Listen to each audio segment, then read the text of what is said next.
એને રાજ આદિ શબ્દો આવ્યા, એને ઓળખણ પડી ગઈ, એને રાજા કરીને ફેરવ્યા હોય, પણ જેને જો ઓળખણ ના પડી હોય એ તો હજુ ખોરે બાપા.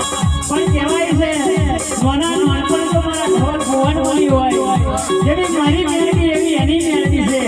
પણ બરોબર કહેવાય છે જગત ફરો દુનિયા ફરો, જગતની માતાઓ નોખી હોય પણ બાપની માતાઓ